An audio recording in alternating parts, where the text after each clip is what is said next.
Bonjour à vous tous, puis merci d'être venus à notre rencontre, à nos rencontres des 3 jours, et qui vont se dérouler ici, au cœur de la région Bourgogne-Franche-Comté. Alors, on n'a pas choisi l'endroit par hasard. En bon gaulois réfractaire, on a choisi la Bourgogne parce que c'est tout simplement le lieu où le chef gaulois Vercingétorix, qui était le chef de la tribu des Arvernes dans la région de Clermont-Ferrand, est venu unir les tribus gauloises contre l'impérialisme romain. Et ici, on était en plein cœur des Éduins. Les Éduins, en fait, occupaient 4 départements ici de la Nièvre, la Haute-Saône et puis les 2 départements contigus du sud. Et en fait, c'est là que s'est unifié les clans gaulois qui se tiraient à bourre. Donc, c'est symbolique. Et ils se sont unis pour résister à l'impérialisme de Jules César. Alors aujourd'hui, on lutte contre une autre forme d'impérialisme. L'impérialisme auquel nous avons à faire face aujourd'hui, c'est celui de la finance anglo-américaine. Ces gens-là ont pris barre sur tout.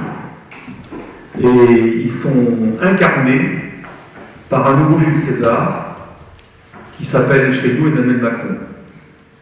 C'est le nouveau Jules César français. C'est le porte-parole de la finance internationale. Alors, comment se sont constituées toutes ces puissances financières? Il faut savoir qu'il y a 2 causes principales à l'accumulation des richesses. C'est le progrès technologique, ou la découverte de formes d'énergie, comme le pétrole. Pétrole, 1850, le pétrole a été découvert beaucoup plus en avant. Mais ça a surtout pris un essor dans les années 1850. Et où un employé des chemins de fer a découvert en Pennsylvanie des gisements importants. Et là, on a une famille, la famille Rockefeller, John Davison Rockefeller, qui, lui, s'est engouffré dans la distillation du pétrole. Alors, dans les années 1900, le pétrole, c'était 4% de nos besoins énergétiques. Uniquement 4%. Aujourd'hui, c'est 96% de pétrole et dérivés. C'est 96% de nos demandes énergétiques. Alors, Rockefeller a été à l'initiative des cartels aux États-Unis, c'est-à-dire qu'ils ont pris le contrôle de nombreux secteurs d'activité et ils se sont entendus entre eux. On dit toujours que les gros chiens ne se mangent jamais. Donc il y a eu une forme d'entente. Après, c'est Roosevelt qui a essayé de déconstruire en fait l'organisation de ces cartels. Et puis ensuite, il y a une deuxième famille qui s'est organisée autour du pétrole, mais là autour du pétrole russe, et principalement en Azerbaïdjan, dans la région de Bakou. Ce sont les frères Nobel, qui ont bâti aussi un empire qui s'est appelé la Bras Nobel. Et ensuite, beaucoup plus tard, dans les années 1890, ce sont les familles Rothschild qui se sont adjointes au mania du pétrole. Donc ça a bâti des fortunes considérables. Rendez-vous compte, 4% en 1900, mais aujourd'hui, 96%. Donc les fortunes sont des fortunes colossales qui se sont construites. Alors ça, c'est pour ce qui concerne l'énergie. Et il y a un deuxième facteur qui a considéré l'enrichissement, ce sont les guerres. Parce que toutes les guerres qu'on vous a vendues, comme la dernière guerre mondiale, c'était une guerre pour le pétrole. Rockefeller a financé les nazis par le biais d'une société chimique qui s'appelait IG Farben. Les nazis, en fait, les Allemands ont été des exécutants. Mais les penseurs du nazisme, ce sont les manuels de la finance anglo-américaine. La famille de la reine d'Angleterre, à 5-6 ans, faisait le salut nazi. Son père était un fervent adorateur d'Hitler. Et aux États-Unis, toutes les familles esclavagistes, parce que là, si regardez, on a aujourd'hui une présidente de commission européenne qui s'appelle Ursula von der Leyen. Quand vous faites la généalogie de cette dame, ses ancêtres étaient des esclavagistes de Caroline du Sud. 200 esclaves, les Latson. Ensuite, ces gens-là, ils se sont impliqués dans la guerre de sécession. Donc c'était les États du Sud des États-Unis esclavagistes contre les États du Nord qui, eux, étaient hostiles à l'esclavage. Et à la suite donc de la guerre de sécession, on est aux alentours des années 1850, à l'issue de la guerre, en 1861, on a eu tout simplement une politique de la terreur. On a eu le Ku Klux Klan qui s'est implanté. Donc on a commencé à avoir une politique de terreur contre les esclaves noirs. Et ensuite, le Ku Klux Klan s'est allié avec un parti nazi, le Bund, qui était tout simplement le parti de certains émigrants allemands aux États-Unis. Ce sont ces gens-là, les penseurs du nazisme. Aidés de John Rockefeller. Et vous voyez, ça continue aujourd'hui. Qui sait parmi nous que la CDU, le Parti démocrate chrétien allemand, a été financé par le trésor de guerre des nazis? C'est le réseau Octomon qui a financé la CDU. C'est les biens spoliés pendant la guerre qui ont donné naissance au Parti démocrate allemand. Et attendez, là, quand on a fait la construction européenne, on a mis à la tête Walter Einstein, un ancien nazi. Ce type, il est quand même resté 9 ans président de la Commission européenne. Et quant à l'OTAN, avec Kurt Waldheim, on a eu aussi recours à un nazi. Même chose pour l'ONU. Donc ça pose question quand même. Mais les gens n'ont pas été capables de mettre toutes ces choses bout à bout. Et en fait, aujourd'hui, qu'est-ce qu'on prend dans la figure? On prend le système de l'ordolibéralisme. C'est-à-dire qu'on est en train de fiscaliser à outrance les populations qui travaillent, qu'elles soient salariales ou patronales. Tous ceux d'entre nous qui ont été artisans, commerçants, patrons d'entreprises, de petites entreprises, même industrielles, on a tous roulé sous la peau. Et aujourd'hui, l'argent qu'on amène à l'État, j'invite chacun d'entre vous à peser entre la consommation, entre tout ce que vous payez, la part, le pourcentage de ce que vous gagnez, vous allez voir ce que vous allez reverser à l'État. Et bien tout ça bénéficie aux patrons des multinationales. Et ces patrons échappent totalement à l'impôt, ce qu'on appelle l'optimisation fiscale. Alors, moi je vous invite à lire un bouquin qui s'appelle F comme fraude fiscale, et ce bouquin, il explique parfaitement la politique de Pompidou, la politique du gouvernement Chaban-Delmas à travers un secrétaire d'État aux Finances qui s'appelait Jacques Chirac, d'un ministre des Finances qui s'appelait Giscard d'Estaing. Et vous allez voir ce qui se passait à cette époque. On fiscalisait à outrance les entreprises, on fiscalisait le travail, et on faisait un crédit d'impôt à l'actionnaire. L'actionnaire qui vivait de ce qu'il pompait dans l'entreprise, et bien lui, quand il avait gagné 1000 euros, M. Giscard d'Estaing lui offrait un crédit d'impôt de 500. Pourquoi ces gens-là aujourd'hui sont arrivés les numéros 1? Pourquoi les multinationales aujourd'hui sont arrivées en tête? C'est parce qu'elles bouffent avec l'argent du contribuable. Vous avez la même chose en agriculture. Alors, j'ai essayé de vous expliquer tout ça. Donc, on parle de Great Reset aujourd'hui, avec la politique de Schwab, mais on a eu le Great Reset après la Seconde Guerre mondiale. Qu'ont fait les Américains? La première chose qui a été faite à l'issue de la guerre, ça a été les accords Blue Bonds. On a fait du chantage, on a dit aux pays européens, particulièrement la France, si vous ne passez pas 7 films américains dans vos salles, sur les 10 films que vous programmez dans vos salles de cinéma, on ne vous accordera pas le plan de développement Marshall. Donc, Hollywood a tourné des centaines de films de propagande qui ont été distribués dans les salles de cinéma françaises. On voulait que les Européens et les petits Français vivent à l'américaine. Hein. L'Europe et compagnie, c'est les Américains, c'est la CIA, tout ça. Et en fait, quand ils ont commencé à faire leur politique pour que les pays d'Europe vivent à l'américaine, ils nous ont attribué le plan Marshall. Et le plan Marshall, il a eu quoi comme effet?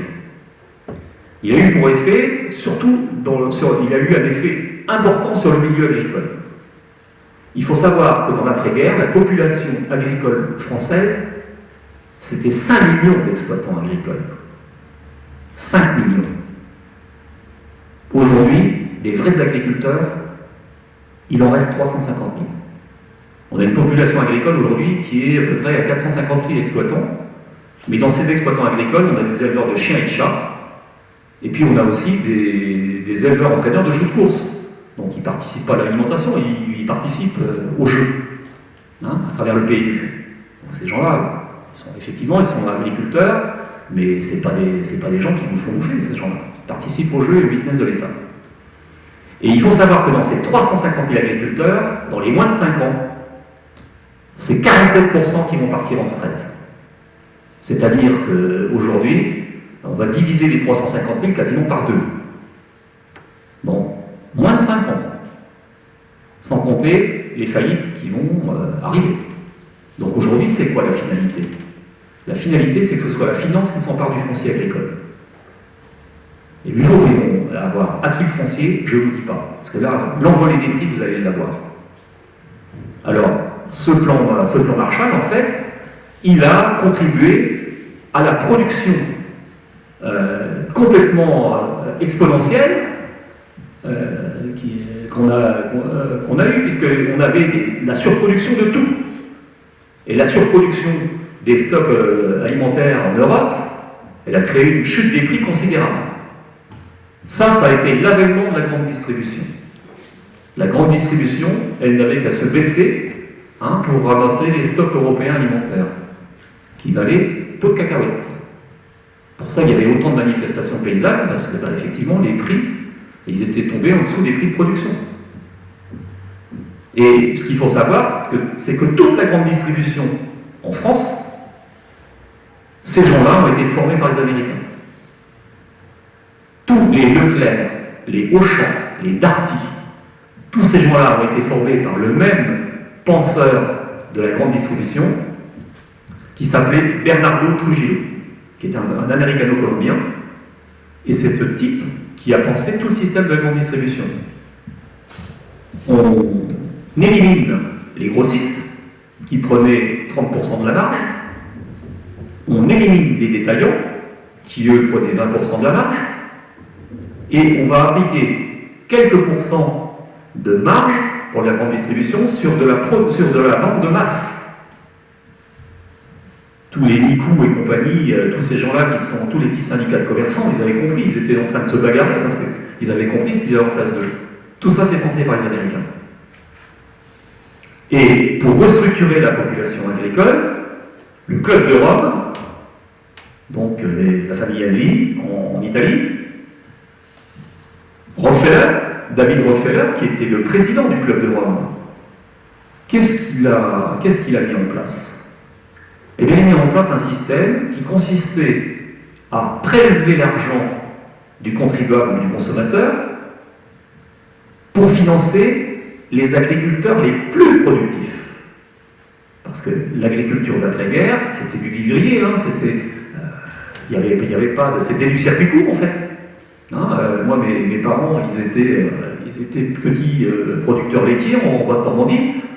On vendait le lait à la petite laiterie qui était à côté, qui elle faisait le fromage et le beurre, et qui distribuait au magasin et aux épiciers alentours. Moi, j'ai encore connu, début des années 60, mes parents, ils produisaient encore du beurre. On avait le beurrier qui passait toutes les semaines. Donc ça, le beurrier, lui, il distribuait directement dans les épiceries. Et tout ça, on a jarté tout ça, on ne voulait plus de ces gens-là. Donc là, on est parti sur de la production de masse, avec des gens qui ont été aidés, avec de l'argent puisé dans la poche du contribuable. Et qu'est-ce qui s'est passé? Eh bien, c'est que les agriculteurs les plus aidés, les plus riches, les plus aidés, ces gens-là ont commencé à absorber ceux qui étaient les moins aidés. En 1962, on a fait l'IVD, des gens qui approchaient de la retraite et qu'on voulait faire partir à tout prix. Cassez-vous, vous n'êtes plus assez productifs, les vieux. On leur filait du pognon et cassez-vous de vos fermes. C'était l'indemnité viagère de départ, 1962, ça. Et tout ça s'est déroulé avec l'aide du Vatican. Parce que la nouvelle agriculture, elle a été prônée en Bretagne par les jeunesses agricoles catholiques. C'était le Vatican qui était derrière ça. Alors le Vatican qui, après-guerre, participait à protéger et à exfiltrer les criminels nazis. Ceux que la CIA récupérait pour envoyer dans les régimes fascistes d'Amérique du Sud.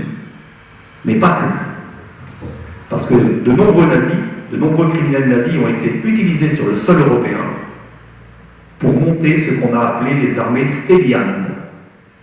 On a monté des unités clandestines sous prétexte fallacieux de lutter contre le communisme. On ne luttait pas contre le communisme, on voulait installer un système fasciste. Et ces gens-là, ils ont été à l'origine de la révolte des colonels en Grèce. Dès qu'ils ont jugé que la Grèce ne suffit pas les intérêts américains, on a poussé l'armée à se révolter. La révolte des colonels en 1967. Ça, c'était les réseaux stélianes qui étaient derrière ça. On a eu la même chose en Italie. L'assassinat d'Aldo Moro, où on impliquait les brigades rouges, c'était les plus noirs de noirs, les fascistes italiens, aidés des États-Unis, principalement de l'OTAN, qui ont été, avec l'aide du Vatican qui a financé, derrière l'attentat de la gare de Bologne.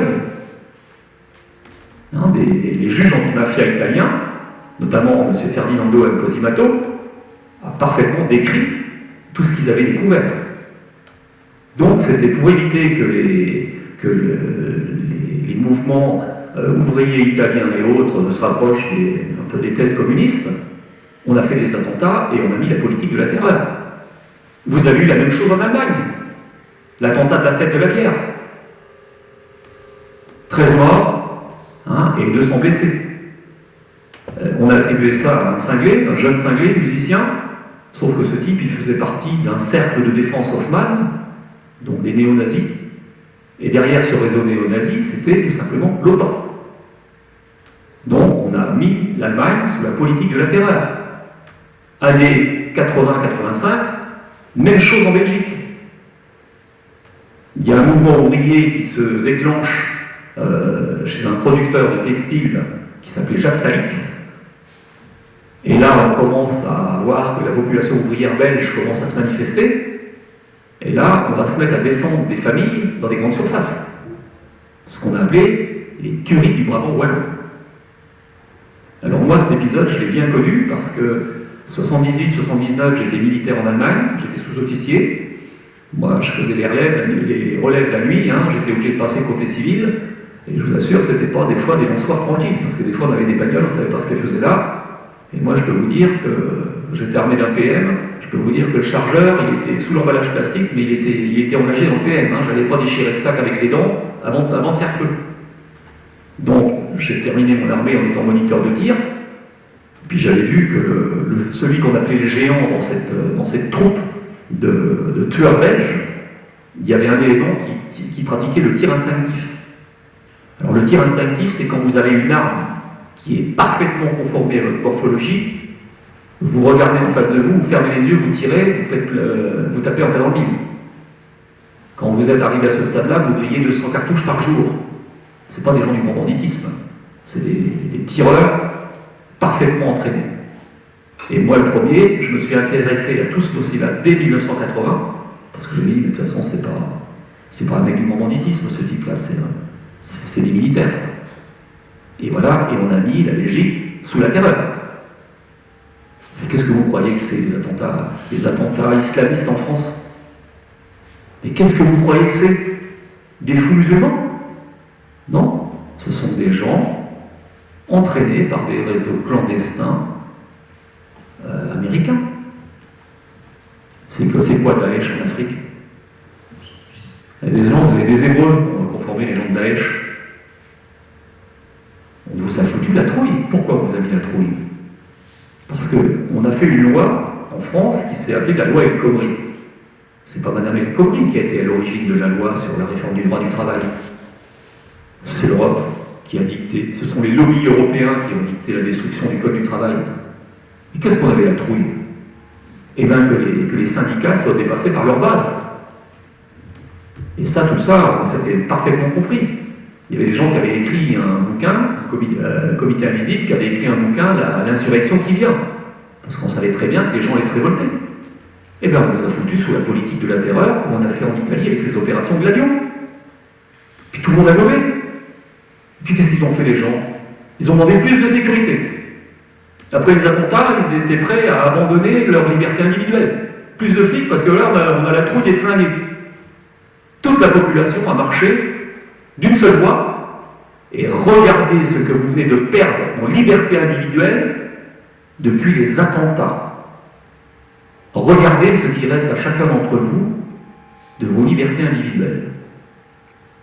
Et ça s'est accentué avec le Covid.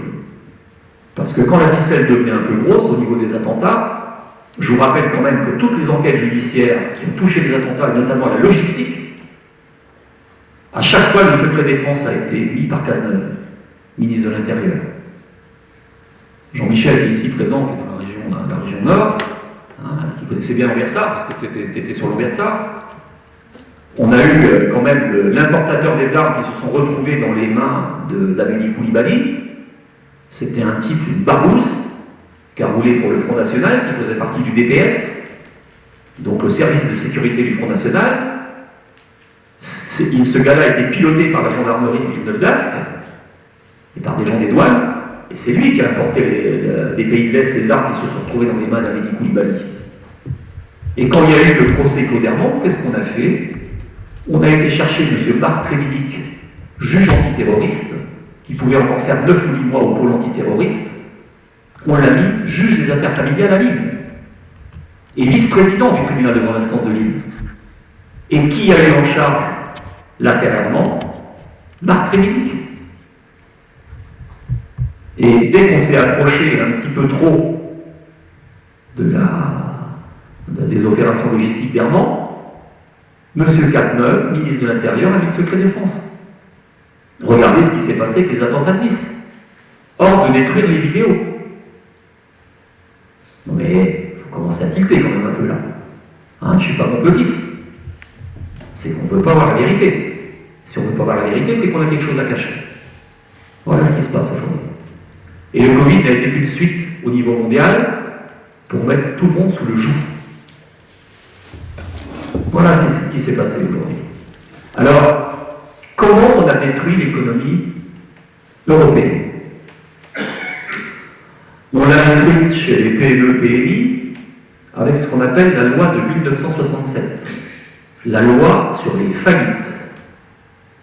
Et cette loi, elle a été instaurée en France quand le ministre de la Justice s'appelait M. Pierre Billotte. Et Pierre Billotte était tout simplement un membre du BCRA, des services secrets français, qui ont été élaborés quand Charles de Gaulle était planqué en Angleterre. Et ce service secret français a été entraîné par les gens du MI6, des services secrets britanniques. Et toutes ces personnes, quand on a mis De Gaulle au pouvoir, ont pris des postes clés au niveau du gouvernement. Alors il faut savoir que Charles de Gaulle a été choisi par des gens de la finance française, de vieilles familles françaises. Charles de Gaulle, qui était capitaine, a été présenté à Churchill par un monsieur qui s'appelait Roland Jacquin de Margerie. Ce monsieur, c'était la famille de Margerie, Gilles de Margerie, qui a été le directeur de cabinet d'Agnès Buzyn, qui était un ancien de la banque Indo-Suez. et de la famille de Christophe, le frère de Christophe de Margerie, PDG de Total. C'est ces gens-là, cette famille qui a présenté De Gaulle à Churchill en disant « ce jeune capitaine est le garant de nos intérêts ». C'était le garant des intérêts financiers de riches familles françaises. Et donc ces gens, ils ont pris place, après-guerre, tous ces agents, je dirais des agents doubles, ont pris place au sein du gouvernement. Et on a élaboré cette fameuse loi sur les faillites pour les PME, PMI.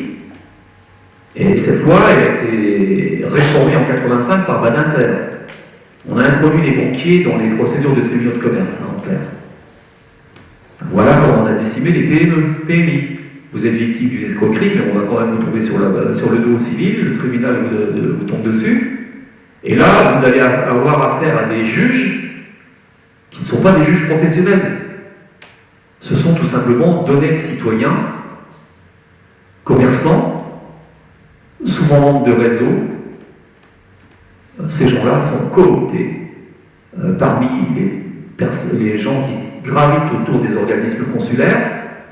Et là, ces propos ne sont pas miens. Les propos que je vais vous citer maintenant, ce sont ceux d'un député qui s'appelait François Colcombé, qui était député de l'Allier, pas très loin d'ici, qui habitait dans Pierre-sur-Belle, et qui a dit, lors de la commission d'enquête parlementaire qui a eu lieu sur le sujet, à travers la composition des tribunaux de commerce, je peux dresser la carte de la franc-maçonnerie en France. Ils ont une particularité, ces gens. Ce sont tous des gens de la franc-maçonnerie. Ça pose question. Et en fait, ces gens-là n'ont la plupart du temps pas une bonne connaissance du droit, mais ce sont des commerçants. Donc eux, ce qui les intéresse, c'est de voir les boîtes se casser la gueule, parce qu'ils récupèrent des parts de marché. Quand vous avez fait tomber votre concurrent, votre boîte est prolifère. On a un système complètement vicié. Et puis ça a permis, parce que le problème, c'est que dans cette problématique-là, les gens qui bougent comme nous, tous ceux qui sommes ici, on en a pris plein la gueule. La procédure judiciaire, on sait ce que c'est. Moi, peut-être moins que les autres, parce que j'ai fermé mon entreprise avant d'avoir à passer. J'étais victime d'une escroquerie, une grosse escroquerie, et j'ai tout de suite vendu mes biens personnels et j'ai fermé la boîte. J'ai payé tous mes fournisseurs et j'ai payé mes charges sociales. Et j'ai dit basta. Donc moi, j'ai jamais eu affaire à un tribunal de commerce. J'ai réagi très vite. Mais je peux vous dire que les gens qui ont une procédure au tribunal de commerce, je peux vous dire qu'ils en prennent plein la gueule. Plein la gueule. Ils ont le droit pour eux, mais ils sont face à des juges uniques qui vont tout faire pour les massacrer. Alors, expliquez-moi pourquoi en Allemagne, vous avez une procédure qui est à peu près la même que celle française. En Allemagne, une entreprise sur deux qui est face à des difficultés est sauvée par le tribunal de commerce. Chez nous, en France, 99,9 sont liquidés. Qu'est-ce qui explique une telle différence? Donc voilà comment on décime les PME, PMI. Et à travers ça, nous, dans nos regards de victimes, on ne s'occupe que des procédures judiciaires. Ce qui nous touche le plus, c'est ce qui nous touche nos familles. Parce que rassurez-vous, quelqu'un qui vit une procédure au tribunal de commerce, ses gosses en prennent plein la gueule, mais je peux vous dire que les petits-enfants, ils en prennent aussi plein la figure. Vous baisez 3 générations derrière ça. Il y a 3 générations qui ne mettront plus jamais le pied dans une entreprise à leur compte. Jamais. Ils veulent devenir fonctionnaires, ils veulent faire autre chose, mais surtout pas faire la profession du grand-père qui s'est fait liquider. Donc là, je peux vous dire qu'on décourage les volontaires. Et derrière ça, vous avez des prédateurs qui s'enrichissent. On nous vante les Bernard Arnault, les François Pinault, les Bolloré. Mais allez voir ces gens-là n'ont rien construit. Bernard Arnault s'est construit sur le dépeçage d'un empire qui s'appelait l'Empire Boussac. François Pinault s'est enrichi avec une entreprise achetée à l'euro symbolique, qui s'appelait Isorois, fabrique de contreplaqués. Bolloré, la même chose. Ça a été des magouilles avec l'entreprise, entre guillemets, familiale. Donc ces gens-là ne sont pas créateurs de richesse, ce sont des prédateurs. Ce sont des gens qui ont racheté des entreprises en difficulté à l'euro symbolique. Et qu'est-ce qui se passe quand on rachète les entreprises à l'euro symbolique? On va faire un gros foin médiatique pour dire moi je vais être obligé de dégraisser 50% du personnel, 75% du personnel. Et là, on va aller s'adresser aux élus, conseillers général, conseillers surtout régional, parce que ce sont eux maintenant qui ont la compétence économique, le développement économique, puis on va les faire du chantage à l'emploi. Si vous ne m'aidez pas financièrement, moi je vire le personnel. Et ces gens-là vont se retrouver avec une entreprise qu'ils n'ont pas achetée, avec la masse salariale qui est payée par le contribuable. C'est facile de réussir dans ces conditions-là. Moi aussi je réussis, hein, en tournant les ronds de frites. Formidable, hein? Changez rien, tout va bien. Mais c'est à ça qu'on a affaire. Et puis ces gens-là, qu'est-ce qu'ils font? Soit ils vous rendent ce qu'ils ont bâti de briques et de broc dans les années qui suivent, ou soit il y a encore un nouveau dépeçage qui arrive derrière. Alors je vais vous donner des exemples. Je vais vous donner un exemple. Celui de Michel Koenka, un monsieur du Nord qui était impliqué dans les affaires du club de foot de Valenciennes. Ce monsieur, il est fils de petit ferrailleur de l'Oise. Et lui, tout ce qui est puce, ce qui est dégueulasse, les fonderies, ça l'intéresse. Donc à chaque fois qu'il y a une fonderie qui est en difficulté, vous avez M. Michel Koenka, repreneur sur les rangs. Et Koenka va se bâtir un empire avec la construire un groupe avec des entreprises rachetées à l'euro symbolique. Et que va faire M. Koenka? Il va revendre le groupe qu'il a constitué, le groupe Valfond, à l'UBS, l'Union des banques suisses. 1,6 milliard. Génial, hein? Il a fait de la tourne, M. Koenka. Et M. Koenka, c'est l'ami d'un avocat véreux qui s'appelle Jean-Louis Borloo. Je vais vous en expliquer un peu. On a un deuxième numéro, ça Bernard Tapie. Aussi le grand ami intime de M. Borloo. Je ne vous explique pas la saga Tapie, tout le monde la connaît. Mais des exemples comme ça, j'en ai plein. J'en ai plein. Et voilà comment on a décimé les PME, PMI françaises. Alors je ne reviens pas sur l'agriculture, je vous ai expliqué, l'agriculture a été sabrée de la même manière. Et puis, pour l'industrie, comment on a détruit les industries en Europe? Là, très simplement, on a amené la financiarisation au cœur des entreprises industrielles. C'est-à-dire qu'on a permis à ces industriels d'aller chercher des capitaux sur les marchés spéculatifs. Alors en clair, l'économie propre a été chercher des capitaux sur l'économie sale. Et en fait, la finance spéculative, elle prolifère en vampirisant l'économie réelle. Et ça, le coup de grâce a été donné par un homme qui n'était pas très loin d'ici, qui s'appelait Pierre Bérégovoy, paix à son âme. Parce que ce monsieur a mis ce système à son insu. Parce qu'il était conseillé sur le plan économique par le gouverneur de la Banque de France, qui s'appelait M. Jean-Claude Trichet. Et c'est lui qui a mis en place ce système. Et c'est ce qui a causé la perte de la plupart de nos industries en France. Et en fait, c'est l'époque où on a eu les fonds de pension américains qui sont venus investir dans nos entreprises françaises. Parce que tout est décentralisé aux États-Unis. En fait, vous avez la ville de Denver, elle cotise pour tous les personnels administratifs de la ville. Donc, ils versent une partie du salaire, on va dire cette partie du salaire, donc à un fonds de pension. Et en fait, le fonds de pension, qu'est-ce qu'il fait? Il vient faire l'actionnaire pour nos entreprises européennes et françaises. Et qu'est-ce qu'ils font, ces gens-là? Ils demandent plus en plus de rentabilité financière. Ils n'en ont rien à foutre de l'entreprise où ils ont mis leurs capitaux. Ils n'en ont rien à foutre de remoderniser l'outil de travail, ou d'appliquer la règle des 3 tiers, avec une partie que vous allez réinjecter pour avoir une entreprise mieux équipée, plus productive, qui est pérenne d'emploi. Ben non, ces gens-là, ils vont demander des rendements financiers importants. ils vont vider la caisse de la boîte. Puis une fois qu'ils ont grugé la boîte, ils ont eu un retour d'investissement de 5 ou de 6. Ils ont mis 100 euros, ils en ont récupéré 500. Qu'est-ce qui se passe? La boîte s'écroule. Et puis on a recours à la procédure collective. Donc les emplois licenciés, eux, ben, ils se retrouvent tout simplement payés par le contribuable. Et bien, les riches fonctionnaires américains, avec une retraite dorée, ils ont construit leur retraite sur la casse des entreprises françaises, de ceux qui crèvent la dalle et qui se retrouvent à la rue. Alors, ne dites pas qu'il y a un député qui ignore ça. Tout le monde connaît. Est-ce que vous avez des mesures qui ont été prises par les politiques? Pas une. Pourquoi? Parce que la plupart de nos députés français ont la plupart du temps été membres des réseaux Young Leaders qui sont financés par les Américains. La classe politique, elle est tenue par les couilles par la French American Foundation. Tous les présidents de la République élus en France,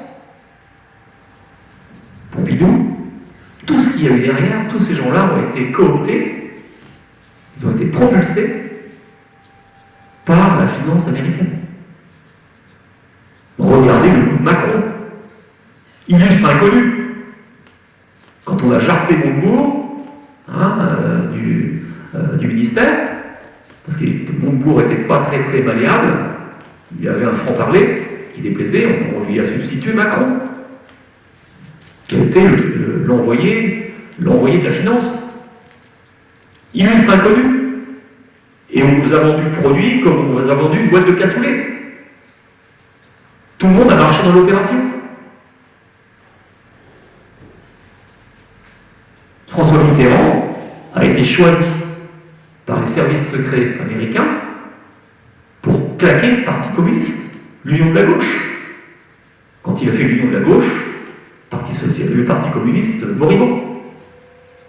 Tout ça derrière, vous avez la finance anglo-américaine.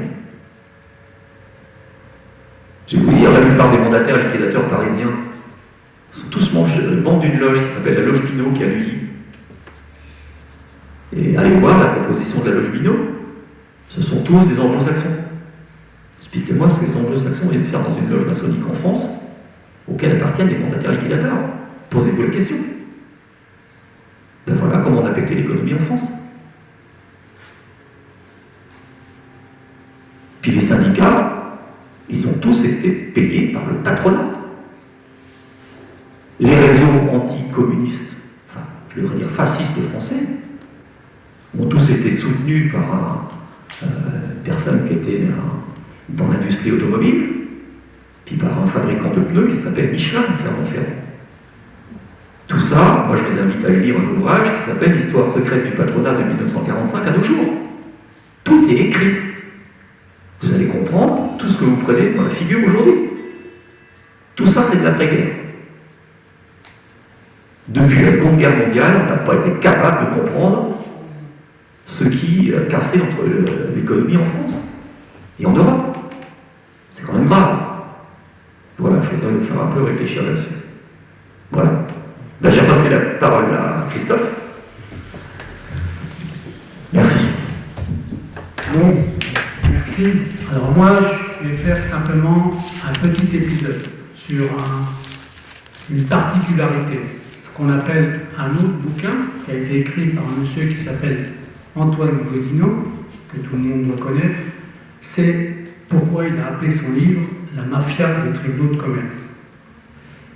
Je fais un épisode sur ça, pourquoi? Parce que, en fin de compte, ce que les gens ne savent pas, au-delà de tout ce qu'a pu dire Michel, il y a aussi une forme de perversité au sein même des tribunaux de commerce qui vont au-delà de ce qu'on appelle la magistrature consulaire, c'est-à-dire les gens qui ne sont pas des juristes, des commerçants qui deviennent membres des tribunaux de commerce.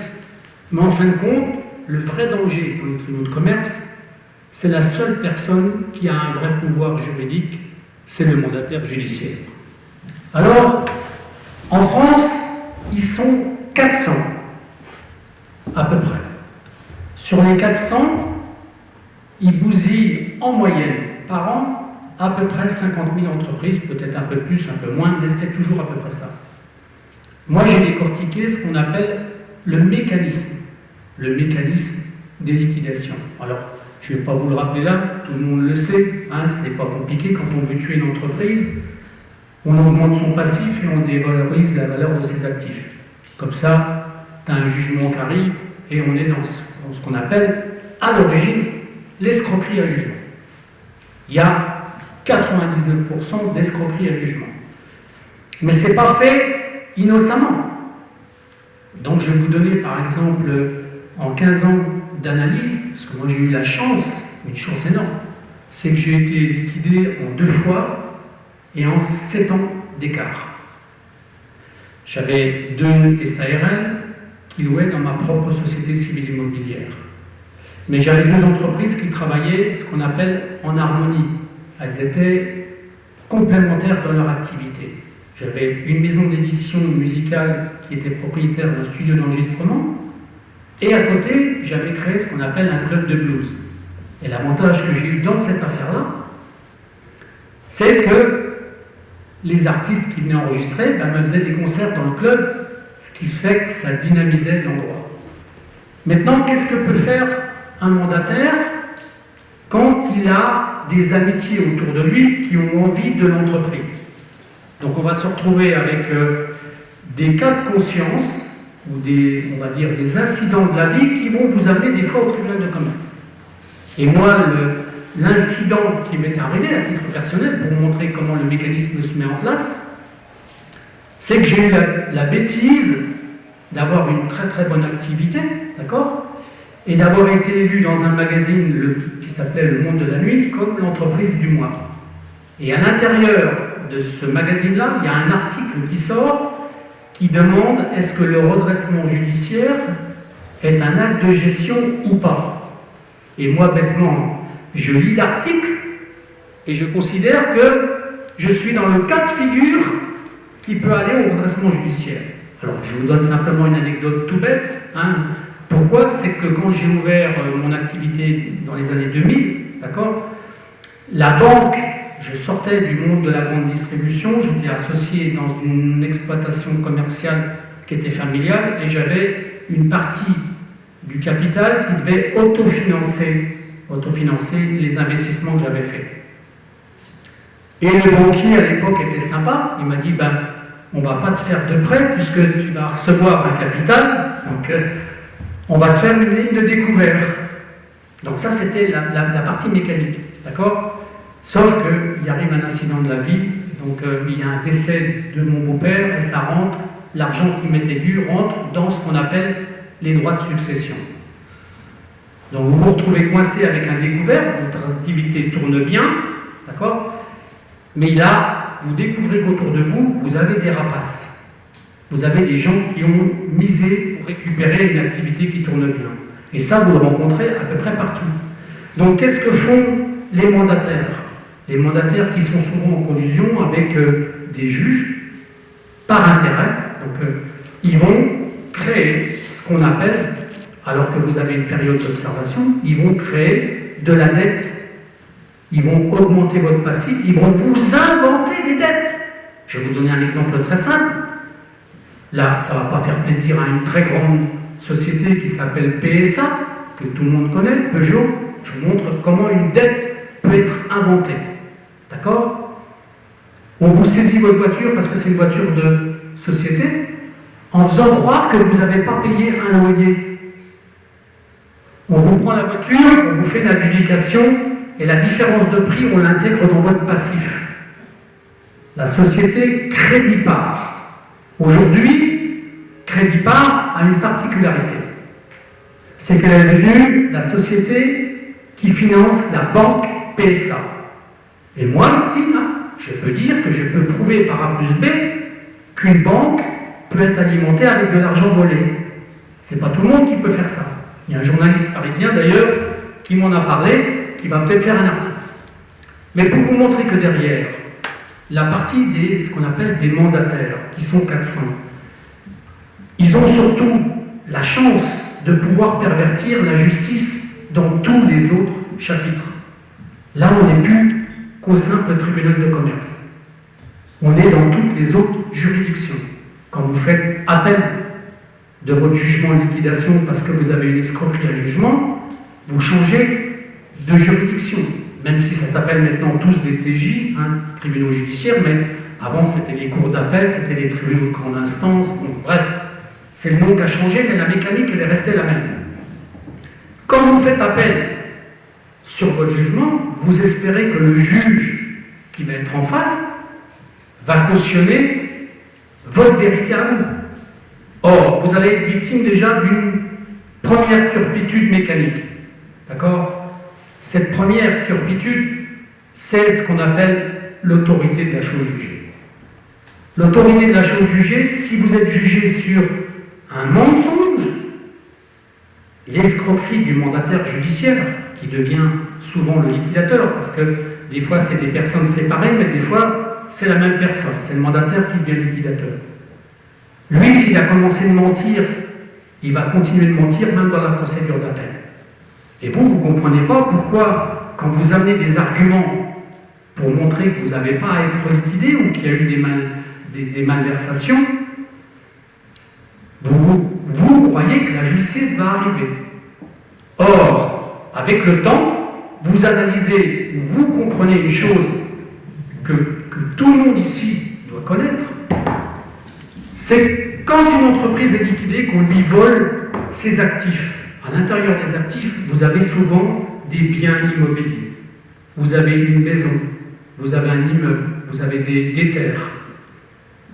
Les mandataires judiciaires, qui sont 400, je le rappelle, pour pouvoir pervertir la justice, vendre une grande partie des biens à prix défiant toute concurrence à des juges, à des procureurs, à des présidents de cour et à des élus.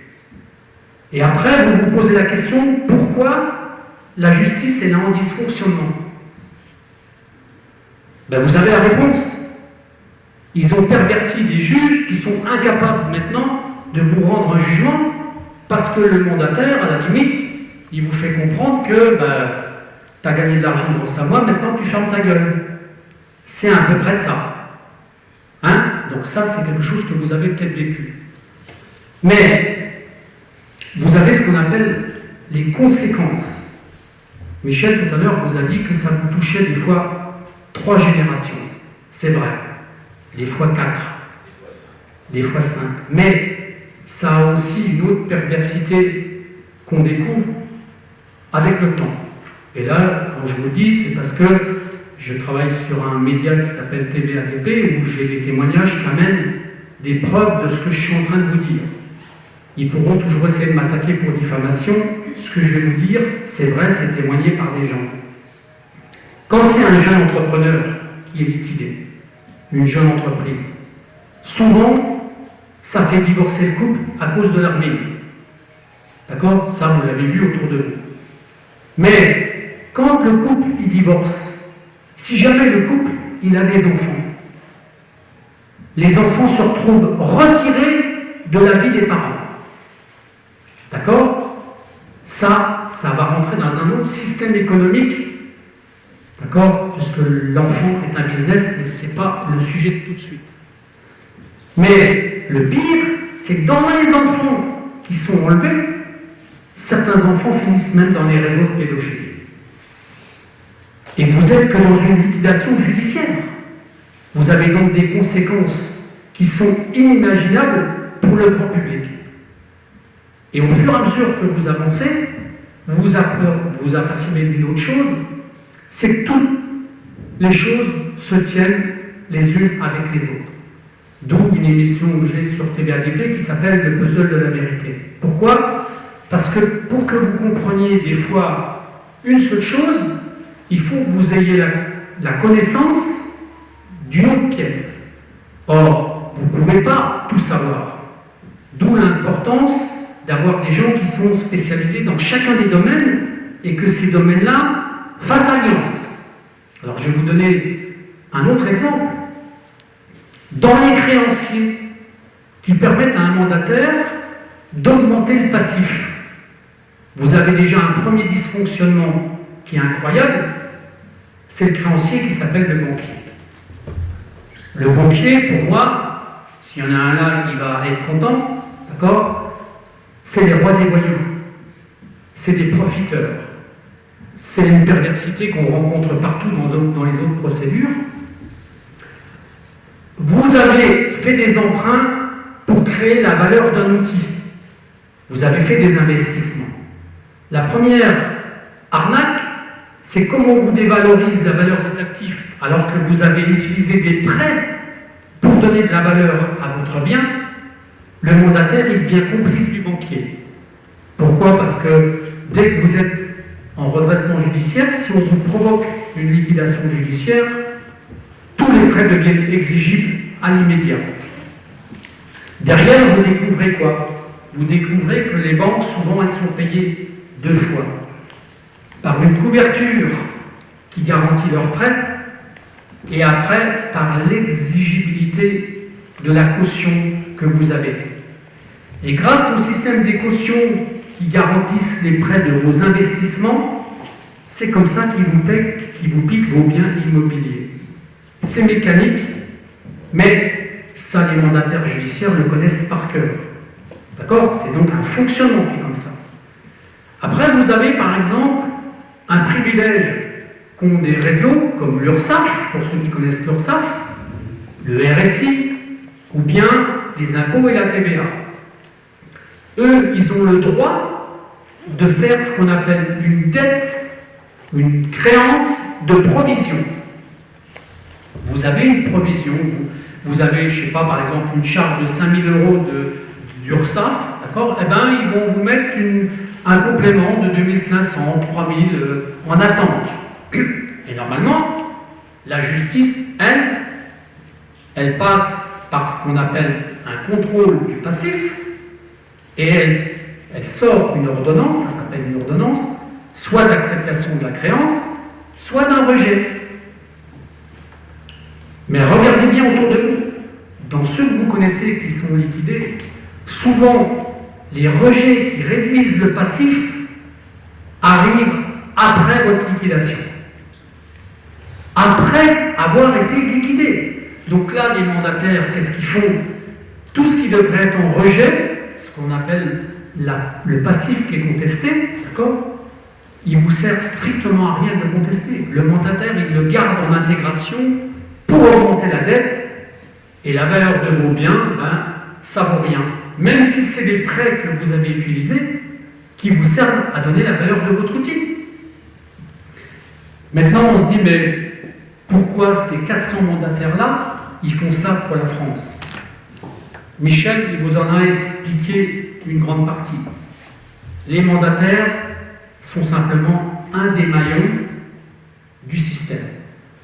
Je rappelle par exemple que quand il a parlé de Colcombet, quand il y a eu la commission avec Montebourg, j'ai eu le privilège d'avoir l'intelligence de capter l'émission de télévision qui avait été faite sur TF1.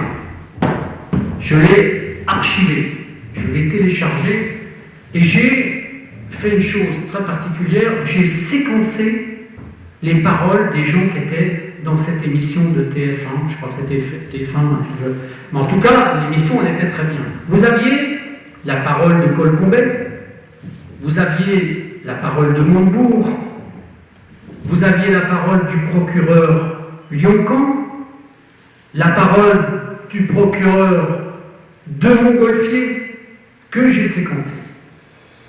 Mais, j'ai séquencé et j'ai mis sur ma chaîne, puisque j'ai une association qui s'appelle Morpheus Ethica, où j'ai balancé la parole de ces gens-là. Et je vous donne par exemple une parole qui dure pendant 3 minutes, d'un maillage que Montebourg lui-même, quand il a dit qu'il avait une parole très particulière, Michel, c'est vrai.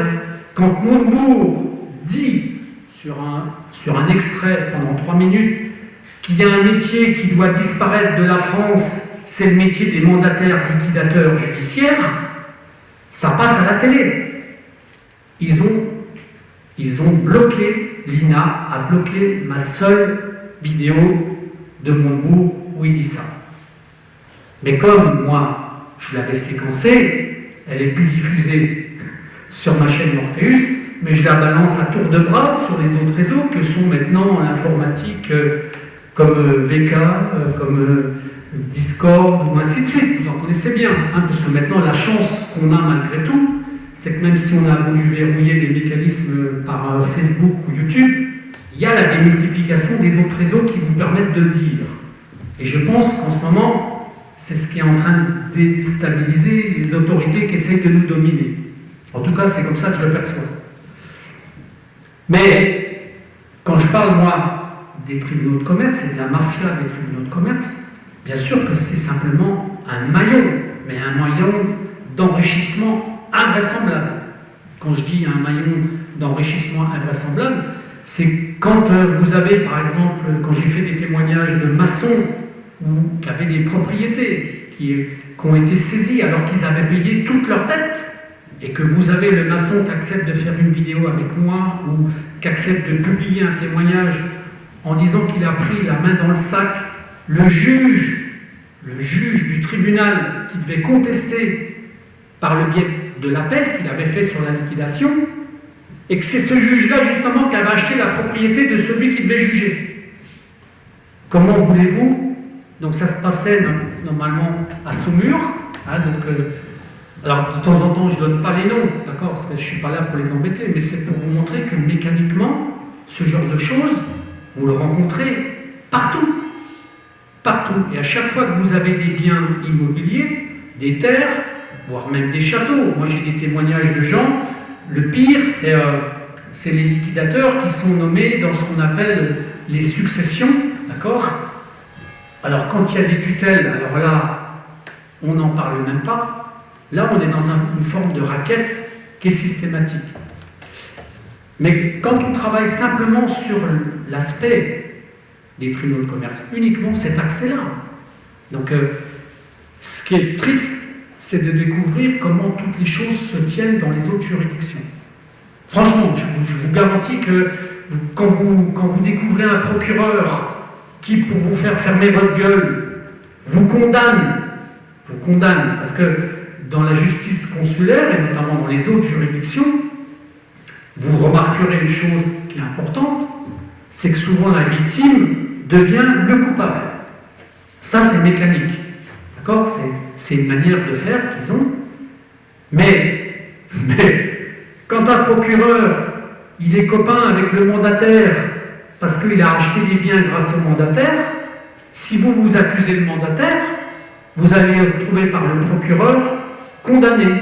Mais comme vous dites, par exemple, une part de vérité, qu'est-ce qu'ils vont faire? Ils vont modérer votre condamnation.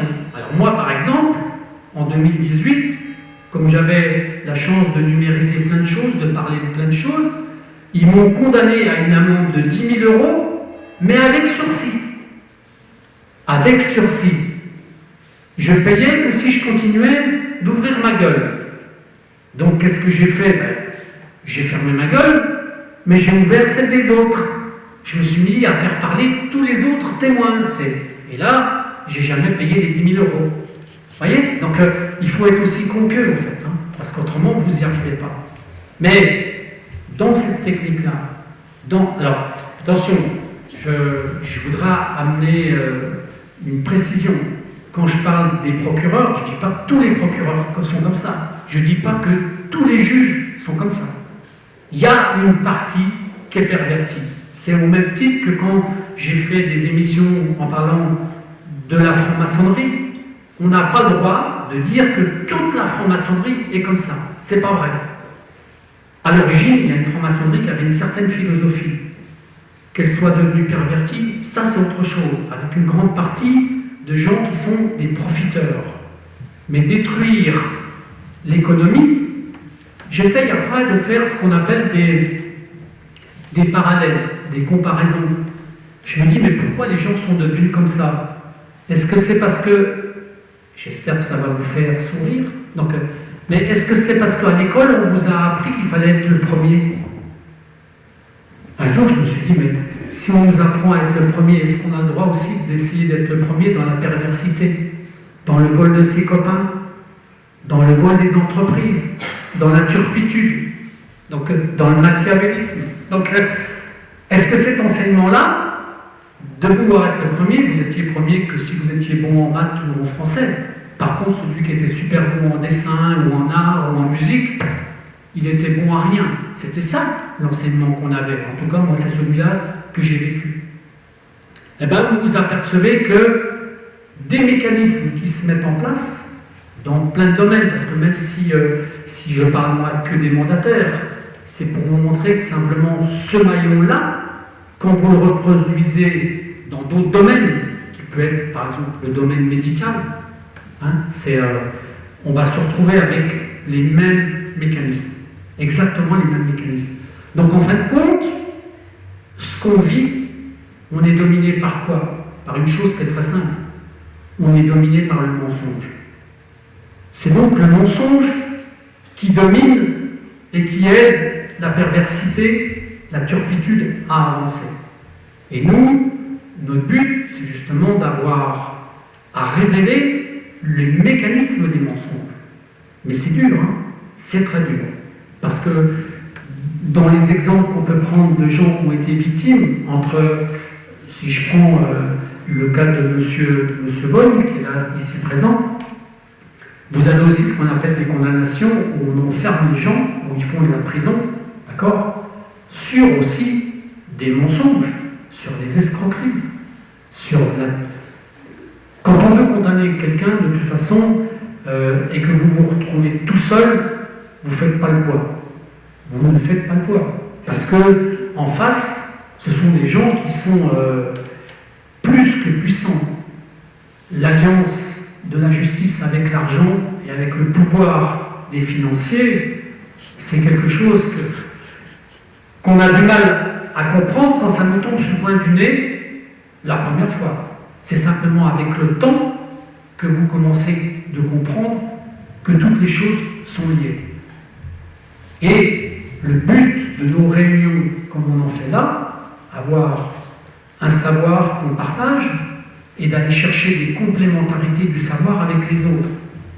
Quand je vous disais, moi, quand je suis devenu ami avec des gens qui étaient spécialisés dans le monde bancaire, quand j'ai eu mon amie Stéphanie Gibault, pour ceux qui la connaissent, hein, qui était dans le domaine de l'affaire UBS, elle m'a fait comprendre, elle, que par exemple, vous rendiez service à l'État en faisant récupérer à l'État des milliards, hein, économiquement, mais elle restait au RSA.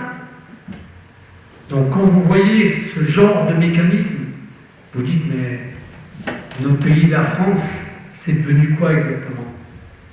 Alors, si j'avais une petite complémentarité à faire avec Michel, en France, on a quand même une histoire très particulière. On est un des rares pays d'Europe qui sait éliminer ceux qui gouvernent. Même si on a guillotiné des fois avec excès. Mais Guillotin, c'était un médecin qui avait inventé un outil pour éliminer les gens rapidement, sans souffrance. D'accord? Vous êtes d'accord avec moi? Franc-maçon. Sûrement franc-maçon. Je ne savais pas ça. Mais en tout cas, ce genre de mécanisme, justement, ce genre d'inventeur, ce genre de personnage, vous l'avez en France. Et ce qui peut devenir dangereux pour ceux qui nous gouvernent, c'est surtout l'intelligence française. La seule chose qui manque pour l'instant, c'est le réveil. C'est le nombre de personnes qui seront réveillées. Il faut passer un cap. Il faut arriver à un nombre de personnes. Or, la démultiplication du mensonge grâce à un outil qu'ils ont utilisé, qui s'appelle le Covid, a ouvert les yeux à beaucoup de gens. Et ce genre de mensonge-là, à mon avis, il a converti dans la réflexion, dans la pensée, dans l'essayer de comprendre pourquoi on est arrivé là, beaucoup de gens. Je ne sais pas si on va franchir le cap, soi-disant que pour qu'un pays puisse se renverser, il paraît que c'était comme pendant la guerre, il faut qu'il y ait entre 10 et 15% de la population pour que la conversion se passe. peut-être qu'on va y arriver. Même si on subit un matraquage des médias, donc moi personnellement, j'espère que vous êtes un peu comme moi, que vous ne regardez plus la télé. En tout cas, moi, je n'ai plus de télé depuis presque 10 ans, parce que ça m'insupporte. C'est du matraquage permanent. Je préfère aller voir quand je veux, ce que je veux, sur des émissions qui sont rediffusées. Voilà, c'est moi qui fais mes choix. Mais vous, autour de vous, vous avez tous des gens qui ont vécu un dysfonctionnement judiciaire.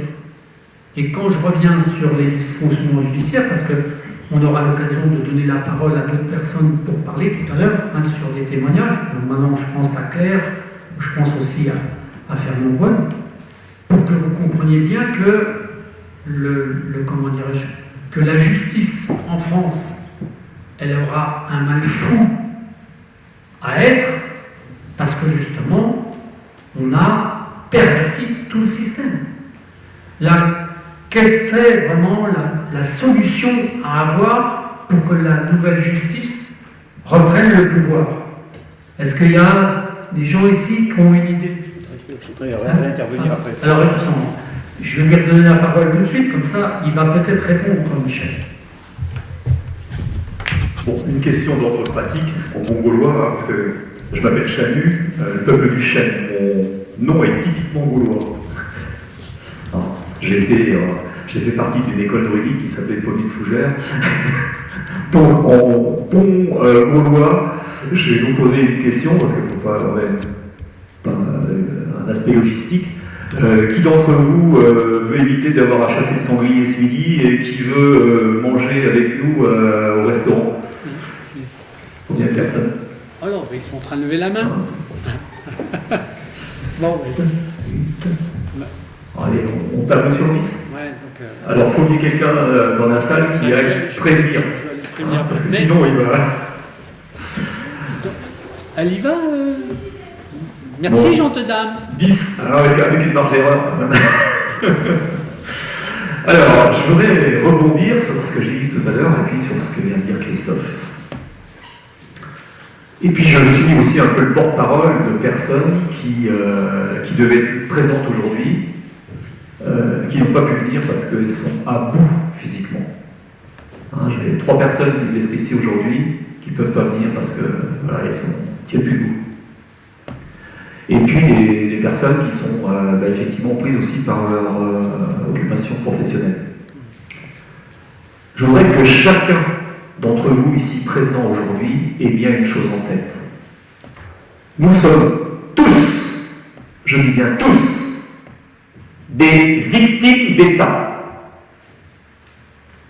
Nous sommes aujourd'hui des victimes parce que nous avons un État corrompu qui ne fait pas son travail, une justice qui ne fait pas son travail. Nous avons un instrument en France qui est relativement bien construit, c'est le droit. Par contre, nous avons un énorme problème en France sur la manière dont les fonctionnaires de l'institution judiciaire rendent le droit. On a un problème avec la jurisprudence. Et nous avons un problème avec le statut des procureurs. Parce que le procureur de la République en France a l'opportunité des poursuites.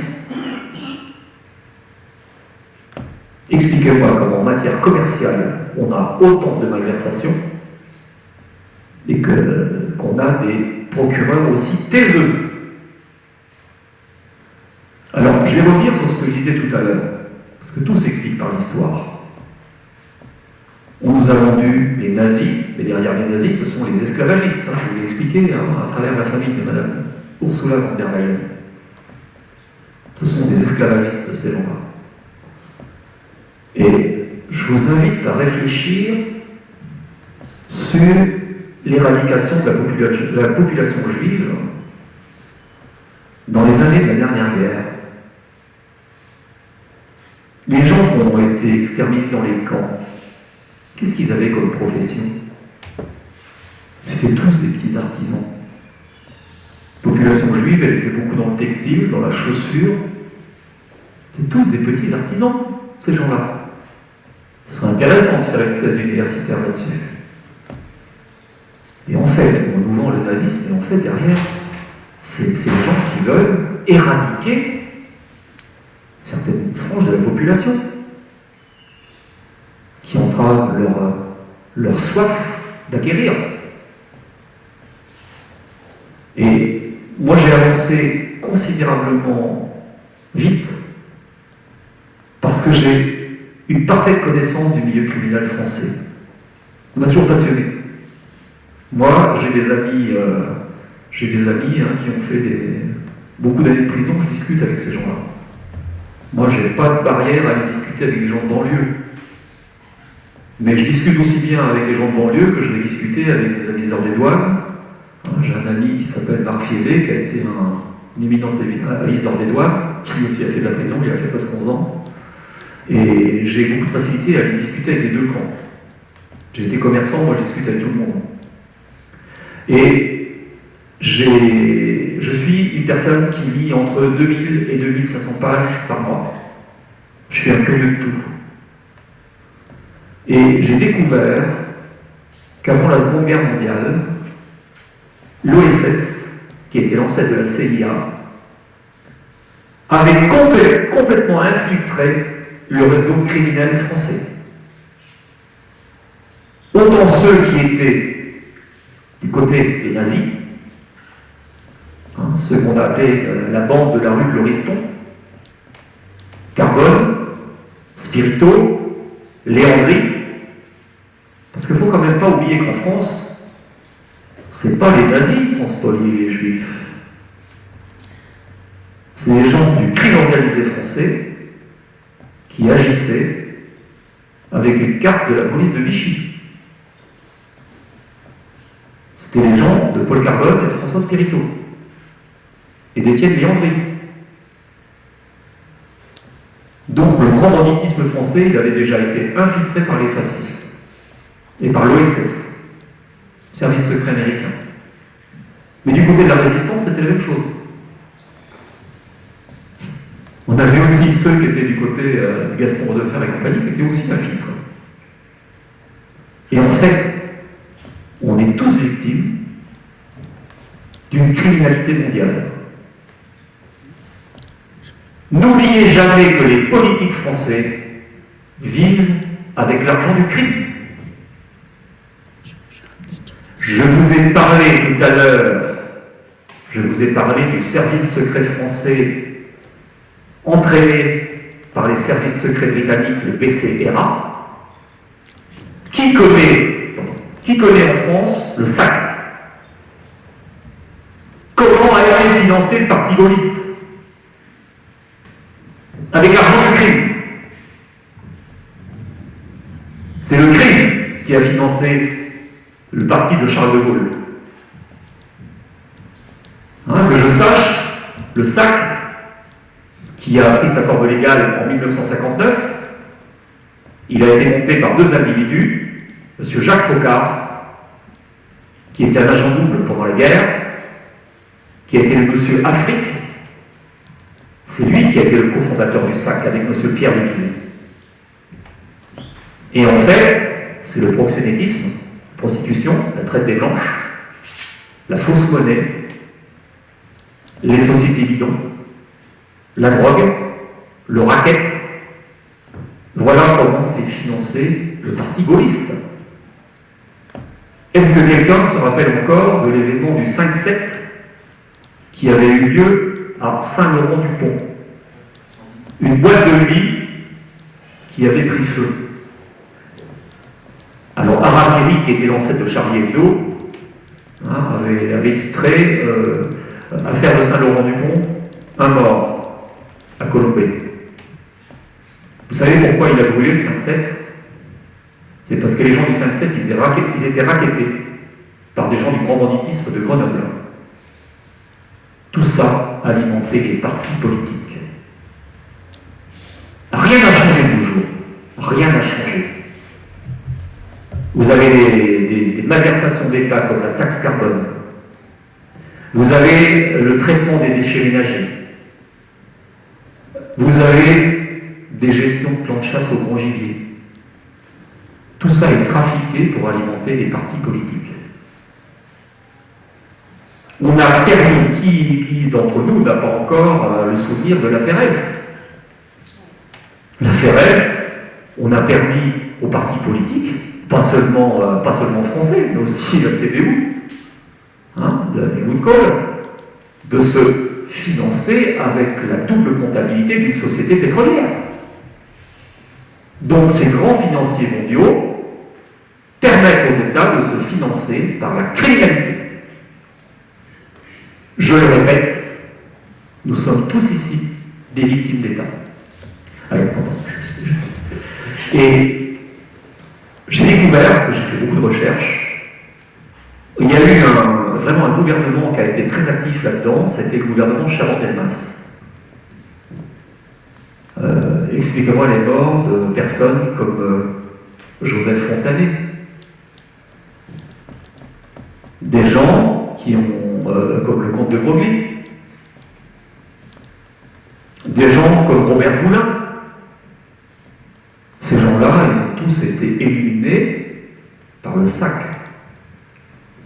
Et des fois, des SAC dont ils étaient membres. Expliquez-moi comment on a eu autant de crimes. Alors, il y a ceux qu'on a portés sur la place publique, mais il y a ceux qui n'ont pas fait ligne dans les journaux. Qui se rappellent encore de la mort du docteur Fully, qui était le médecin des prisons. C'est lui qui avait le pouvoir de libérer les longues peines quand ces gens-là avaient un cancer ou n'étaient plus aptes à tenir un milieu carcéral. On utilisait la signature du docteur Fully à son insu pour libérer des éléments du crime organisé pour aller faire des opérations homicides en Algérie. Les indésirables, on les faisait flaguer. Et c'est ce qui a été à la base de la corruption en France. Le grand responsable, c'est De Gaulle, à travers son homme de main, Jacques Faucard. Alors Faucard, je peux dire que je le connais bien parce que c'est quelqu'un de ma région. Faucard, il exploitait des bois privés, c'est un exploitant forestier. Il faisait du business avec l'organisation TOT, donc les services de l'équipement allemand pendant la guerre qui construisaient le mur de l'Atlantique. Puis il faisait business avec ceux d'en face. Faucard, je peux vous dire l'histoire de Faucard, je la connais, mais en totalité. Celui qui a importé la criminalité française en Afrique. Donc ça, ces réseaux-là, je les connais par cœur. J'ai étudié le SAC. Je vous assure, j'ai une connaissance abyssale. Alors moi, aujourd'hui, j'espère qu'il va se créer parmi nous une bonne commission pour aller interpeller quand même des députés, parce que si nous, simples kidam, nous avons ces connaissances-là, qu'on ne dise pas que des éminents hommes politiques ne les connaissent pas. On va arrêter de nous prendre pour des demeurés quand même. Et je pense qu'il va falloir, à un moment donné, faire un travail. De toute façon, le but des commissions qui ont été créées, c'est ça, c'est d'apporter du savoir aux gens. Ce que nous, on a mis 15 ans, 20 ans, 30 ans à acquérir, c'est que des gens puissent acquérir ça à travers la vision d'une douzaine de documentaires ou de tout ce qu'on va collecter. Parce que notre regard, il va changer sur les choses. Donc moi, je dis aujourd'hui, nous sommes face à un État criminel, avec des complices, les procureurs de la République, je suis bien placé pour vous en parler, et des préfets. Parce que vous n'imaginez pas le nombre de préfets aujourd'hui en France, qui devraient non pas être à la préfectorale, mais au Beaumet. Parce que c'est là la place. Et aller étudier le profil de vos préfets. De ce qu'ils ont fait avant d'être préfets, vous allez comprendre. Voilà. Donc ça, me fait le porte-parole d'une personne qui va être présente ici aujourd'hui et qui a dit il va falloir qu'on commence à secouer la veste ou le col de chemise de nos députés. Ça fait partie du... Parce qu'il va falloir qu'on diversifie nos formes de lutte. C'est pas d'aller tous dans le même sens, c'est de diversifier. Comment on échappe à l'emprise de ces gens-là, concrètement, et puis comment on commence à leur dire, attendez, la fête, ça fait assez longtemps que ça dure. Donc il va quand même falloir qu'on se mobilise et qu'on travaille. Donc je pense qu'on va aller vers ça. Bon, j'ai passé la parole à Christophe. Oui, parce que je voudrais vous parler d'une annexe, d'un petit détail. C'est presque attaché à ce qu'on appelle le renseignement. Ça va être très drôle, d'accord? Vous connaissez tous ici un service qui s'appelle Infogreffe. Ça vous parle, Infogreffe? Je suppose que vous savez ce que c'est, Infogreffe. Ce que les gens ne savent pas, ce que les gens ignorent, c'est qu'Infogreffe est un service qui n'appartient qu'aux greffiers des tribunaux de commerce. C'est un site qui leur appartient. Deuxième chose qu'il faut savoir, c'est que les greffiers des tribunaux de commerce n'ont rien à voir avec le service des greffes des autres tribunaux. C'est une profession privée. Leur site leur appartient. Et ce site leur rapporte en moyenne entre 30 et 40 000 euros par mois pour les greffiers des tribunaux de commerce. Chaque greffe. Oui, greffe. Donc les greffes. Pas tous les greffes. Non, je parle des greffiers des tribunaux de commerce. Hein. Oui. Est-ce que c'est pour tous les greffiers du tribunal de commerce ou c'est pour chaque greffier du tribunal de commerce? En moyenne, chaque greffier gagne ça par mois. D'accord. Par rapport à des pièces qui vendent, et là, ce que je vous demanderai de faire est de vérifier une chose très particulière que moi, j'ai vécue. Quand vous achetez une pièce par téléchargement, il est marqué sur le document que vous téléchargez, ce document n'a aucune valeur légale. Vous vérifierez ça, et je vous dirai pourquoi ils mettent ça. Est-ce que vous avez une idée de pourquoi ils écrivent ça sur le document? Le seul document des greffes qui a une vraie validité, c'est celui que vous allez acheter au greffe avec un tampon rouge tapé par le greffier. Mais à votre avis, pourquoi, quand vous le téléchargez, ils sont obligés de mettre cette mention-là? Vous voulez que je vous le donne, la raison? C'est très simple. Ça leur permet de faire des faux en écriture. Et quand j'ai accusé Infogreffe sur YouTube de manipulation pour pouvoir tuer une entreprise, c'est parce que c'est comme ça qu'ils ont tué ma dernière entreprise. Quand j'ai réussi à la sauver, j'ai changé de département, je me suis mis à accuser tous les mécanismes, avec des noms, avec des photos, avec des élus. Donc j'ai pas eu peur de ça. J'ai même été attaqué pour diffamation plein de fois, ils ont tous perdu. Or, je ne savais pas qu'Infogreffe pouvait publier des mensonges pour vous tuer une entreprise. Or, moi, j'avais une particularité, c'est que ma maison d'édition musicale, elle était sous contrat avec plein d'autres éditeurs. Plein d'autres éditeurs. J'étais devenu ce qu'on appelle à l'époque un agrégateur, j'étais le premier agrégateur de France. Pour ceux qui se souviennent, c'est quand la musique est devenue numérique, il fallait pouvoir alimenter les plateformes de musique qui vous permettaient d'acheter de la musique. Souvenez-vous de Fnac Music, Virgin Music, Starzik, et ainsi de suite. C'était ma profession, une de mes professions. Et là, j'ai découvert que pour vous casser, ils avaient déclaré que j'étais en liquidation personnelle. J'étais en liquidation personnelle. Ce qui était faux. Or, ça tombe dans les mains des grands éditeurs avec qui vous travaillez, et les grands éditeurs, qu'est-ce qu'ils font? Ils cassent le contrat que vous aviez avec vous, et avant qu'ils comprennent que c'était un mensonge, vous êtes mort. Et c'est comme ça que j'ai découvert que Infogreffe pouvait tuer n'importe quel type d'entreprise en publiant des mensonges, d'où la nécessité de marquer sur les documents que vous téléchargez que ça n'avait pas de valeur légale. Ce qui les couvre, ils appellent ça dans les procédures une erreur matérielle. Vous vous souvenez des erreurs matérielles? Je suis sûr que vous ici, vous en avez eu des erreurs matérielles. Ils appellent ça des erreurs matérielles. C'est du mensonge absolu, mais ça s'appelle une erreur matérielle. D'accord? Donc, ce genre de turpitude, quand vous le découvrez, vous êtes obligé de le dénoncer.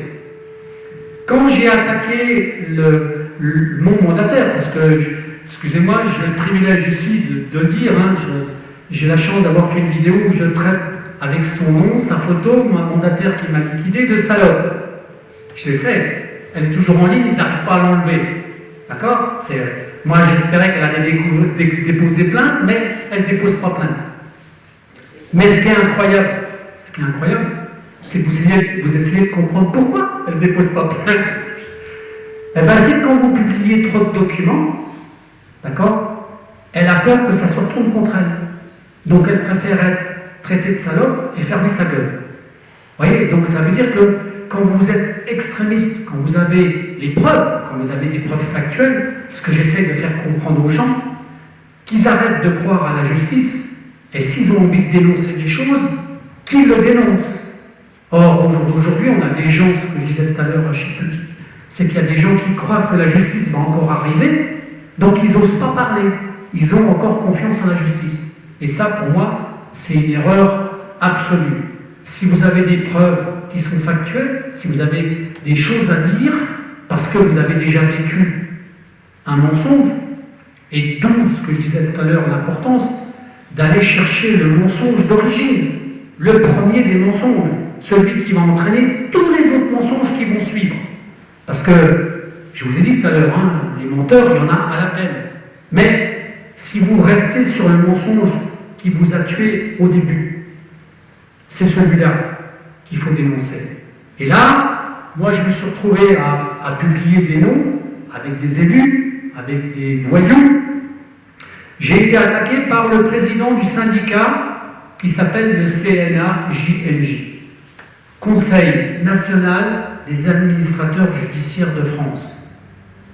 À l'époque, j'étais dans une commission qui s'appelait la commission Bazerman. Je faisais partie des 30 dossiers nationaux qui étaient en étude par le vice-président de l'Assemblée nationale. Puis pour moi, excusez-moi, ça ne sert à rien. Ça sert à rien. Je le dis tout de suite. On est dans une forme de gens qui sont là, mais qui font de la figuration, c'est tout ce qu'ils font. Après, il y a des gens qui utilisent le mécanisme de la commission pour faire du profit derrière. Mais ça, c'est autre chose. On n'est pas là pour parler de ça. Donc moi, quand j'ai accusé au niveau de la commission nationale de Bazerman que si le mandataire qui te tue, il a menti avant, il n'a aucune raison de ne pas mentir après. Et j'ai envoyé ça à Sylvain Bazerman à l'Assemblée nationale, que j'ai eu au téléphone, et je lui explique que le mandataire qui tue une entreprise, celui-là, j'ai la preuve que c'est un menteur. C'était une menteuse. D'accord? De la voyoucratie de premier niveau. Mais j'avais eu la prudence d'ouvrir une autre chaîne YouTube avec des preuves à l'appui. Et vous ne devinerez jamais le type de preuves que j'avais mis en place en ligne, alors que le président du CNAJMJ me dit « Je vais vous attaquer en diffamation », comment je lui ai cloué le bec en 24 heures. Comment je l'ai empêché de déposer plainte pour diffamation contre moi. Vous n'avez aucune idée. C'est un concours de circonstances. Si vous devez être aidé, il y a un moment donné, la vie vous donne des pièces qu'il faut savoir mettre de côté et les utiliser au bon moment. Et je vais vous donner un exemple très simple.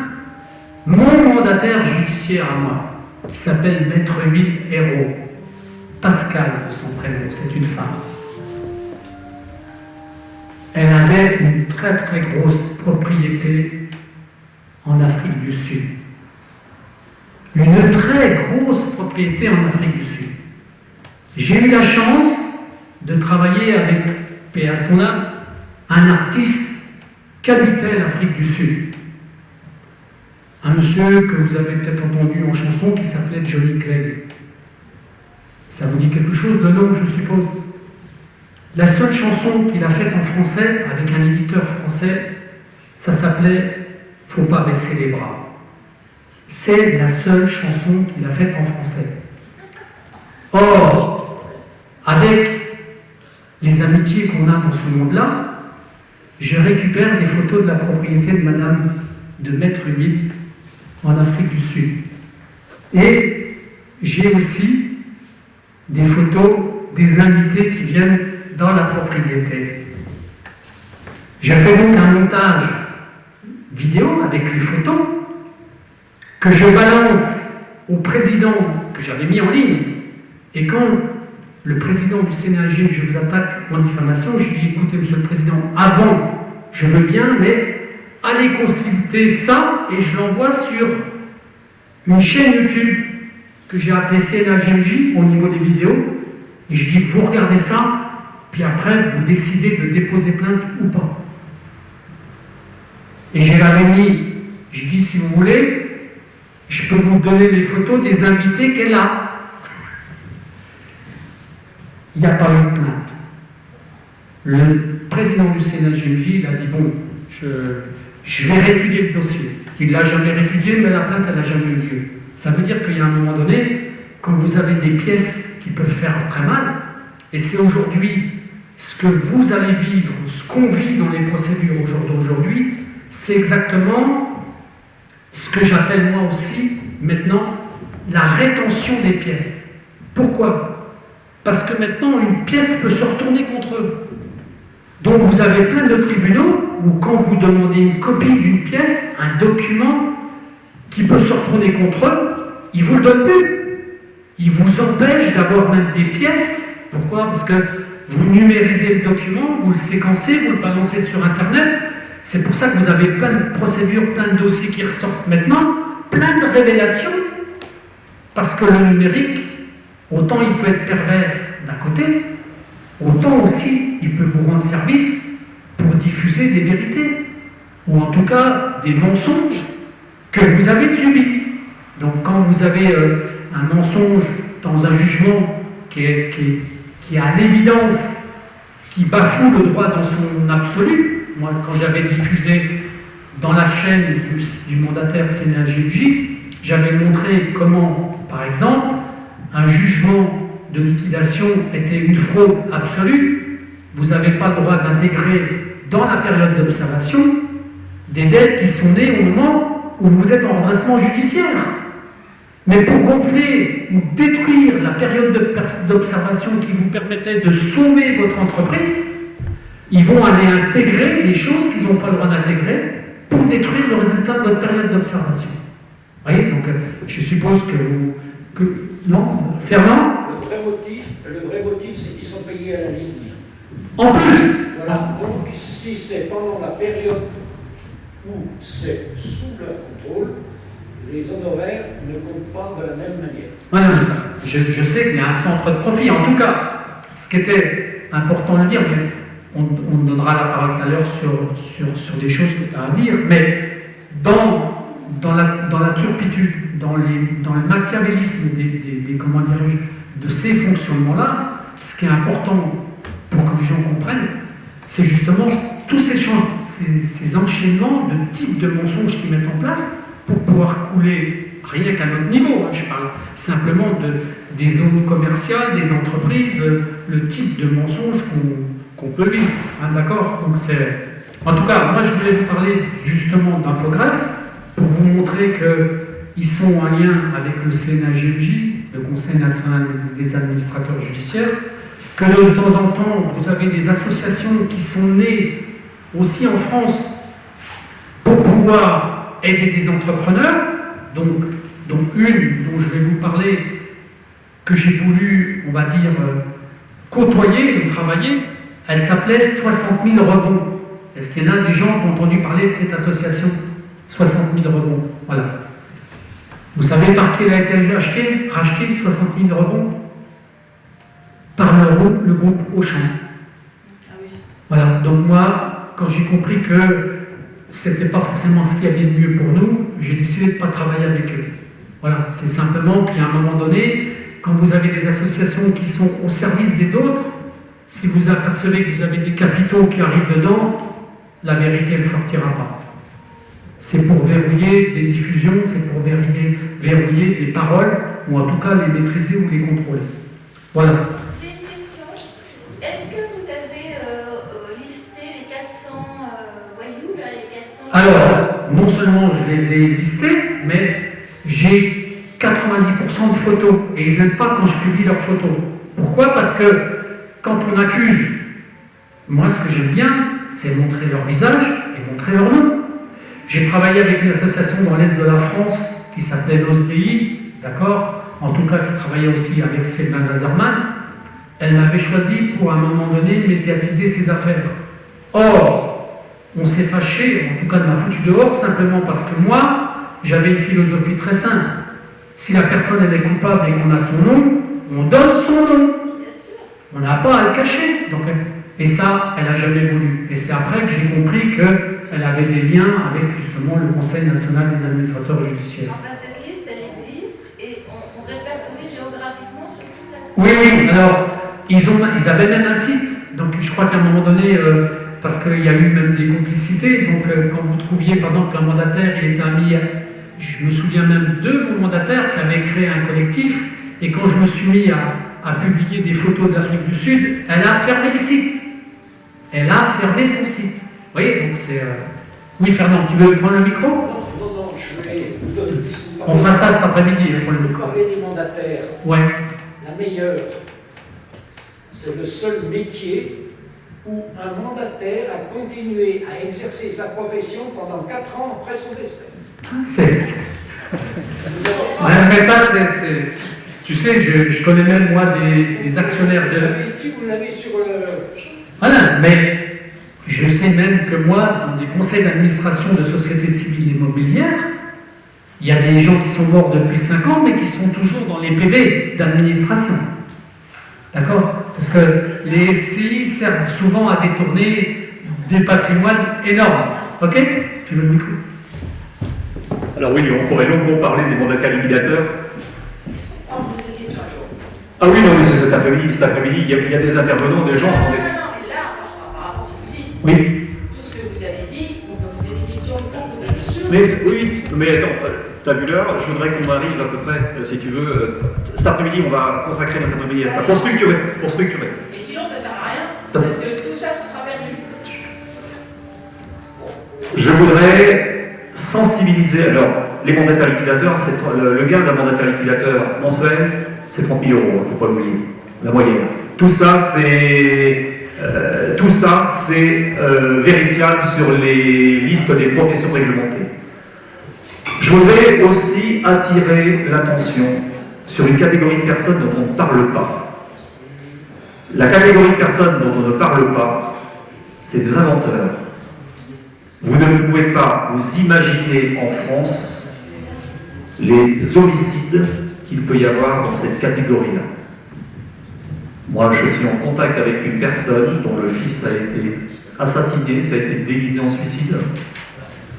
Et elle a listé les personnes qui ont vécu la même histoire que son fils. C'est énorme. Alors, Le butin revient à l'État. c'est capté par des milieux criminels, mafieux. Voilà, c'est tout simplement dès qu'il y a de l'argent à faire, parce qu'aujourd'hui, dès qu'il y a de l'argent, c'est... Voilà, il y a la filière criminelle n'est pas loin. Alors ça, je voudrais sensibiliser les gens ici pour ça. Et il faut que vous sachiez une chose. Je vais rebondir sur ce que disait Christophe tout à l'heure. Nous ne baisserons jamais les bras. Nous ne baisserons jamais les bras pour les gosses dont on est en train d'assombrir et de handicaper profondément à l'avenir. Que les gens qui sont en face de nous savent qu'on a collecté sur eux depuis des années, depuis 35 ans. Je suis un fou de merde. J'arrête pas de gratter moi, sur les personnes. Plus ils sont importants, plus ils m'intéressent. Pour que ces gens-là sachent qu'on a énormément collecté sur eux. Et pour l'avenir des enfants, moi j'en ai pas, nous ne baisserons jamais les bras. Jamais. Merci de nous avoir écoutés.